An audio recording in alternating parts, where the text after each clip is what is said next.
I pozdrav ljudi, evo večera za vas pečemo, znači tu su pileća krilca. Mi smo već jednom pravili, znači pileća krila, ono u Rerni je bilo tako, ja mislim da jeste, da. Sad pravimo, znači u tiganju, znači pržimo pileća krilca. Sad, pokazat ćemo posle koje ćemo mi tu sastojke da ubacimo. Tako ćemo napraviti onako pikantna, lepa pileća krila. To je onako više uz neki film da grickate, što bi se reklo, glođete. Pa tako namestit ćemo neku takvu animaciju za zube, da kažem. Sad, znači, uključit ćemo pileća krila da se reši speku. Mi smo naravno usolili ovo onoliko koliko je potrebno, znači ocenite, liznete, probate, vidite, bukvalno zavisi da li volite slano ili ako imate problema s pritiskom onda ne preterujte. Ništa, uključujemo, znači već nam je uključena platna, stavljamo ovo i čekamo da se to ispeče. Pa kad bude bilo gotovo, mi ćemo pokazati sve ostale sastojke. I znači evo, dok čekamo da se peče, sad je ovo negdje na pola puta, znači mi ćemo da napravimo sastojke koje ćemo, znači smesu koju ćemo poslije da postavimo po ovim stvarima, po krilcima. Sad, tu je, znači, so, tucana ljuta, znači paprika, aleva slatka paprika, biber. Sad, treba vam jedna posuda, uzmete, znači, sad naravno ako vam nije slano ovo što ste tamo stavili, to možete na kraju probati gotovo krilo bez ovih začina, pa ako nije slano vi dodate. Ja otprilike znam koliko treba, znači da bude, pa ću odmah da stavim soli, pa ću na kraju ako baš još malo treba, znači dodat ću još malo, znači soli, to je to. Sad idemo, znači sol smo malo na dno stavili, idemo tu slatka paprika,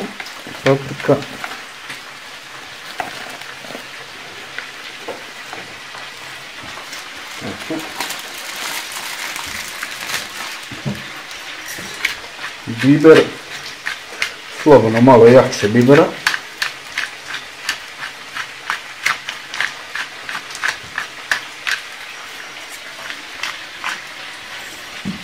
tako, i znači tu sam je ljuta paprika,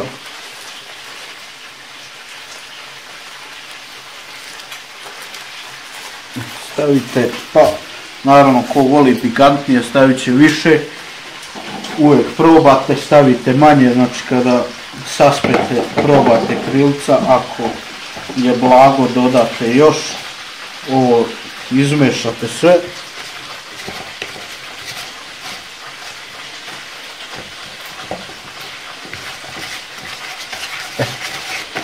I smesa je spremna, znači bitno vam je, sad količinski, to je samo stvar koliko volite da ima jačina ukusa. Znači dovoljno evo dno ovake šerpice da pokrije, znači u debljini 1 cm, da kažem, to je otprilike dovoljna količina za ovu celu smesu. Sad uvijek probate što kažem, pa sami odredite količinu.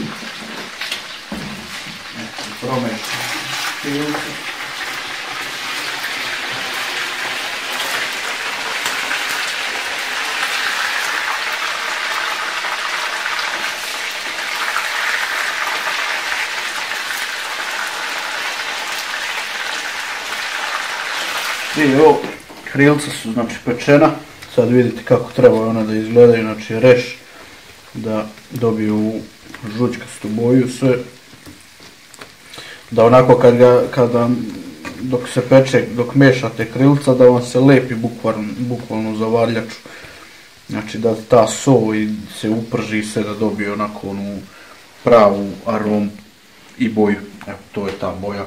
Znači, evo da se skloni da se vidite na svetlu. Znači, to je to, te ulje još crči, još je vrelo. Sad, znači, svako ovo krilce izvodite u jednu posudu. Po mogućnosti da je ovako oblika, da je ovakvog oblika, jer kad sipate ovo začne da možete lepše to sve da se izmeša, da ne ostanu ni da začne. Sad povadite sve, znači nije problem i ako upadne ulja malo, to će tamo biti sočnije. I evo kao što vidite, znači tu su krilca, sad ovu smesu bukvalno saspete preko svega ovoga.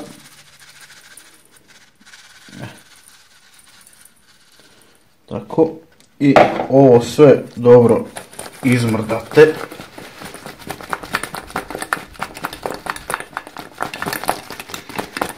Da se to sve sjedini i da to ulje, znači, upije i da se lepo zalepi za ova krilca. Možete ovako i u dve posude pa da presipate iz jedne u drugu, kako ne bi na dnu ostalo, znači da se sve to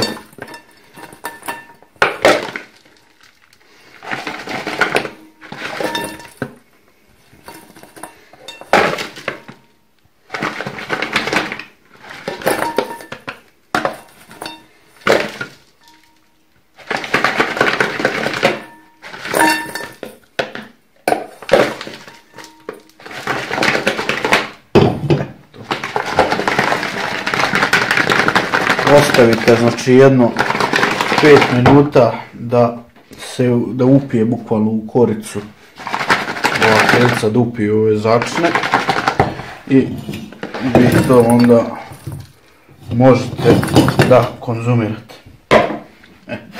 To bi bio bukvalno, znači, taj recept.